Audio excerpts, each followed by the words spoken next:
कि झारखंड का 3.5 करोड़ जनता अब झारखंड मुक्ति मोर्चा के छांव के नीचे मान सम्मान मिला।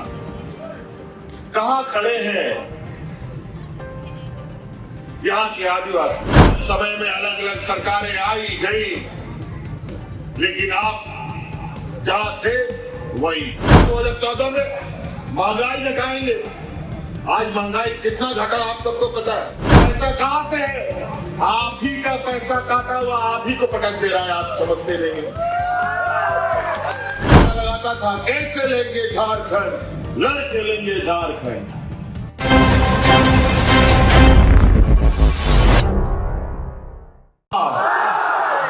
जोहार आसाम।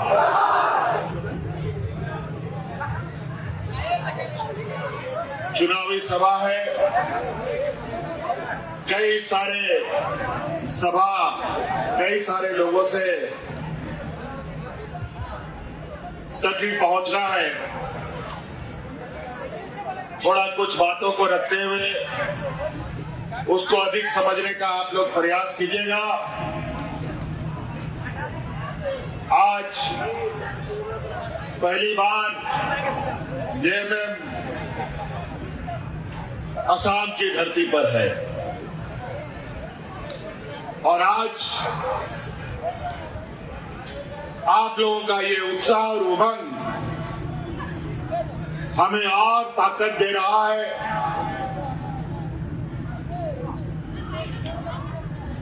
क्योंकि आप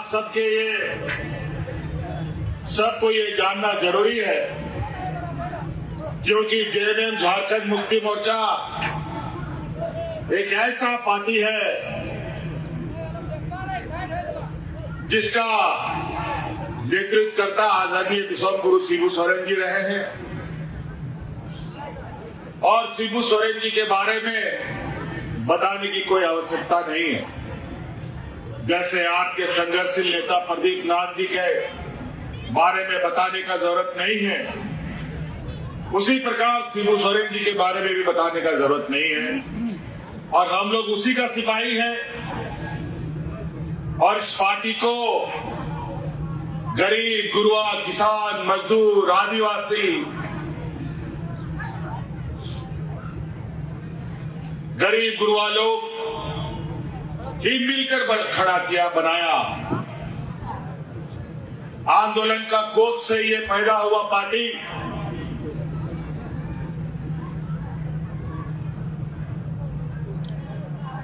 हमेशा से आदिवासियों की आवाज, किसानों की आवाज बना, दलित, पिछड़ा, अल्पसंख्यकों का आवाज बना। एक लंबी संघर्ष का इतिहास झारखंड मुक्ति मोर्चा के पास है। अनगिनत हमारे आंदोलनकारी लोगों का शहादत गिन नहीं सकेंगे। इतने आंदोलनकारी झारखंड मुक्ति मोर्चा के झंडा के नीचे शहीद हो गए। ना जाने कितनी महिलाओं का मांग का सिंदूर उजड़ गया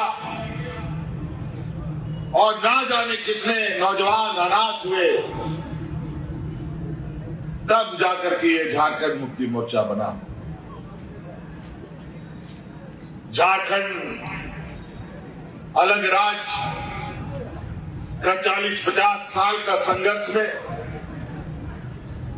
झारखंड मुक्ति मोर्चा को गरीब, गुरुआ, वहां के आदिवासी मूलवासियों ने इतना बड़ा किया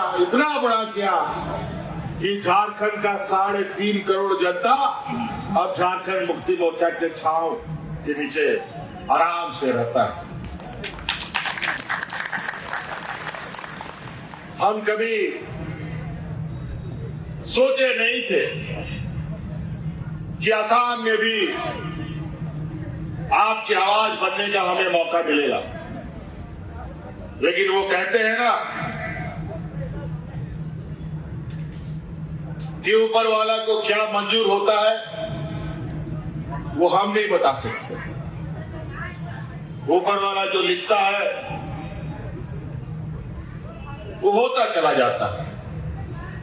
और बड़ा संयोग की बात है, यहां आने के बाद हमको पता चला कि आदरणीय गुरुजी भी असम के आदिवासियों के बीच में लगातार उनका संपर्क रहा है। और जब जब मुझे राज्य के अंदर अपना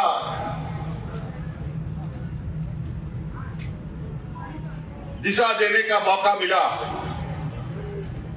और जब जब असम के इर्द गिर्द या असम के अंदर आदिवासी भाइयों के ऊपर जो अत्याचारें होने लगी, कई बार हमने अपने राज्य से मंत्री को, पदाधिकारी को आपके चाय बागानों में भेज करके आपकी समस्या को जानने का हमने प्रयास भी किया था। और हमने सोचा क्यों वहां के आदिवासियों पर इतना अत्याचार, आज असम को बनाया कौन? आज इस असम को हरियाली दिया कौन? आज आपके पूर्वजों ने असम में खेत बनाया, चाय बागान बनाया, असम की अर्थव्यवस्था को मजबूत किया और आज यहां के आदिवासियों को क्या मान सम्मान मिला? कहां खड़े हैं यहां के आदिवासी? मैं पूछना चाहता हूं, आपके खून पसीने से सींचा ये राज्य में क्या आपको चाय बागान में सम्मानजनक मजदूरी मिलता है? क्या आपका घर पक्का बन गया? क्या घरों में साफ पानी आता है? जब ये बात सच है तो अब हिसाब लेने का समय आ गया।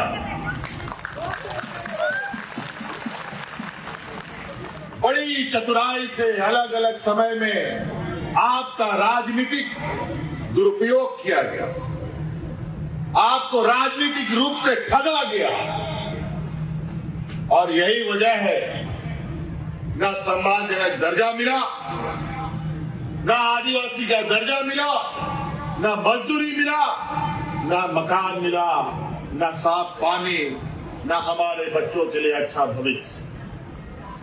पीढ़ियों से मजदूरी करते आ रहे हैं, पीढ़ियों तक मजदूरी करते जाएंगे। अगर हम लोगों ने इस बात को नहीं समझा कि आज देश में एक ऐसा राजनीतिक माहौल चल रहा है जहां हमें आगे बढ़ने का मौका नहीं मिलेगा, आज इसी का एक रास्ता खोलने का एक प्रयास जयमेम, आशा और जय भारत पार्टी के लोगों ने मिलकर किया है। बहुत सारे लोग झूठे वादे और लोक लुभावन बातें आपके समक्ष रखेंगे। कई लोग आपको रास्ता दिखाने आएगा, लेकिन याद रखिए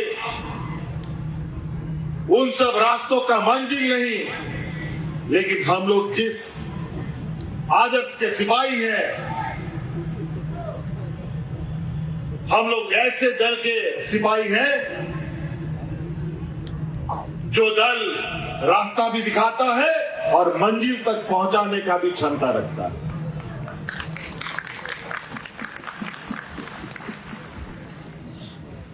आज इसीलिए आपके समक्ष हम लोग आए हैं। हक अधिकार साथियों गरीबों को मांगने से नहीं मिलेगा, हक अधिकार छीनना पड़ता है तब जाके मिलता है।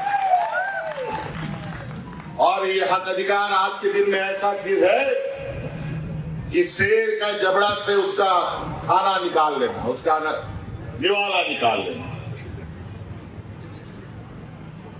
आज जिन लोगों का देश में राज है, व्यापारियों का जमात आज देश में राज कर रहा है। विद्वान बौद्धिक लोग बड़ा तरीके से आदिवासी, दलित, पिछड़ा, अल्पसंख्यकों का शोषण करता है। अगर आज आप अपने पैरों पर खड़े हो गए, आपका बेटा इंजीनियर, डॉक्टर, वकील बन गया, तो यहाँ का चाय बागान में चाय का पत्ता कौन तोड़ेगा? यहाँ पर हल कौन चलाएगा? यहाँ पर खेती कौन करेगा? दिल्ली, मुंबई, गुजरात में जो सड़क बनता है, बिल्डिंग बनता है, उसमें मजदूर कहां से आएगा? बड़ा योजनाबद्ध तरीके से हमारे इर्द गिर्द एक ऐसा राजनीतिक दीवार और पट्टी हमारे आंखों में डाला जा रहा है, जहां हम मानसिक रूप से, आर्थिक रूप से, सामाजिक रूप से कमजोर बने रहे। और इसी का फायदा हमारे विरोधी लोग उठाते हैं। अलग अलग समय में अलग अलग सरकारें आई गई, लेकिन आप जहां थे वही। बल्कि आज के इस आबादी दुनिया में और भी आप कमजोर हो गए। आज का ये डबल इंजन की सरकार तो आपने देखा, सरकार आने के बाद कभी नोटबंदी कर दो, नोटबंदी करके सब लाइन में लग गया, ना जाने लाइन में कितना लोग मर गया, कई लोग का शादी ब्याह नहीं हुआ। कोरोना का हालत देख लो, कोरोना में लाइन लगवा दिया। अब गैस का महंगाई में लाइन लगो। अभी तो चुनाव है, अभी जो दुनिया का स्थिति है ना, अभी खाड़ी देश में जो हालत हुआ पड़ा है, अभी चुनाव खत्म होने दीजिए। इस देश में खाना पीना पहनना वाला चीज, गाड़ी मोटर, तेल, चावल, दाल, गैस, चूल्हा इतना महंगा हो जाएगा कि आपकी पहुंच से बहुत दूर चला जाएगा। या फिर ऐसा लॉकडाउन हो जाएगा कि आप घर से भी ना निकलो, क्योंकि ये कब क्या करेंगे किसी को कुछ पता नहीं। आज सबको जनधन के नाम पर बैंक में खाता खुलवाया था नहीं, पूरा देश में खाता खुलवा दिया, सबका पैसा बैंक में डलवा दिया, और वो पैसा गया कहां? उसके व्यापारी मित्रों के पास। आज अपना बैंक का पैसा आप खुद भी नहीं निकाल सकते। कानून बना देता है, कभी आप 5,000 रुपये से अधिक नहीं निकाल पाएंगे, कभी आप 10,000 रुपये से नहीं निकाल पाएंगे, कभी आप 2 महीने के बाद निकाल पाएंगे, और रोज रोज निकाले तो उसमें भी टैक्स लगेगा। अरे वाह, हमारा ही पैसा हम ही नहीं निकाले, ये क्या मजाक है? और ये भी बात सच है, आज के दिन में कौन बैंक कब डूब जाए कोई अता पता नहीं है। आज के दिन में बैंकों में रखना गरीब गुरुआ के लिए सबसे अधिक घातक है। अगर आप बैंक में पैसा रखते हैं, उससे अच्छा है प्लास्टिक में मोड़ मार करके घर में गाड़ के रख दो, ज्यादा अच्छा है। जब मन करेगा तब निकालेंगे। बैंक में जाने के बाद दुनिया भर का नियम, कायदा, कानून, उसके बाद आप ही का पैसा आपको मिलेगा कि नहीं मिलेगा उसका कोई ठिकाना नहीं। आज वैसे भी देश का अर्थव्यवस्था अपने पैर पर खड़ा नहीं है, मूड़ी के बल खड़ा है। ये हालत है। ये लोग क्या बोल के आया था बताओ तो? भारत सरकार जब बना था 2014 में, महंगाई घटाएंगे। आज महंगाई कितना घटा आप सबको पता है? 15 लाख रुपए खाता में डालेंगे, सबको गैस फ्री में देंगे। आप गैस फ्री में दो ना जी, दो तो, जितना गैस फ्री में देते हो। ये लोग फिर आप लोग को लकड़ी कोयला में नहीं लेके आया तो देखिएगा, आज फिर से मजदूरों को जैसे कोरोना काल में पलायन करने के लिए मजबूर होना पड़ा, फिर से आज मजदूर पलायन करने के लिए मजबूर हुए हैं अलग अलग राज्यों से। और यही इन्हीं का व्यापारी मित्र लोग सब भंडारण कर लेता है, चावल दाल गैस सब गायब कर देता है और महंगा दाम में बेचता है। कितना यहां लोग बैठा है जो बड़ा बड़ा व्यापारी है, जरा बता दो तो। हम लोग का समूह में कोई व्यापारी आपको नजर नहीं आएगा। गरीब, गुरुआ, किसान, आदिवासी, दलित, पिछड़ा यही लोग मिले जो रोज कमाता है, रोज खाता है बेचारा। एक दिन अगर वो ना कमाए तो उसका चूल्हा भी ना जले। हमने झारखंड में कानून बनाया कि जो भी आदिवासी, दलित, पिछड़ा, अल्पसंख्यक का बच्चा वकील, डॉक्टर, इंजीनियर, पत्रकार बनना चाहेगा, उसका पूरा का पूरा खर्चा सरकार उठाएगा। ये कानून हमने बनाया।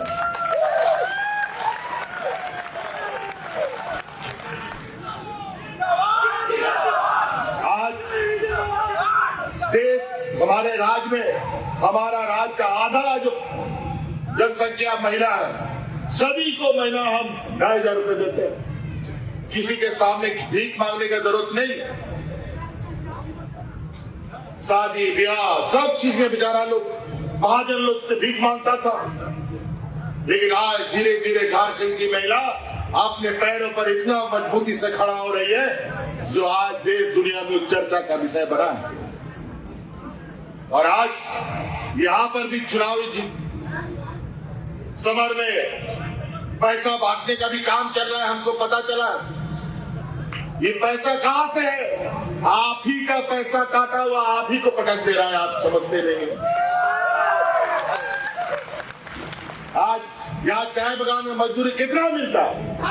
250 रुपया। मनरेगा में भी इतना मजदूरी नहीं मिलता था, इससे अधिक मिलता था। ये हालत है। आप दूसरे राज्यों में जाके देखिए, बेंगलोर में जाके देखिए, कर्नाटक में जाके देखिए, जहां चाय बागान और कॉफी बागान है, वहां पर 600-700 लोगों को मिलता है। क्या वहां का आदमी का हाथ पर 4 ठो है क्या? क्या यहाँ का आदमी आदमी नहीं है क्या?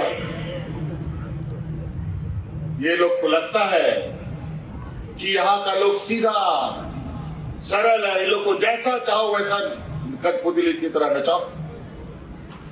आज यही चंगुल से बाहर निकालने का संकल्प आज ये आशा और जय भारत पार्टी ने लिया।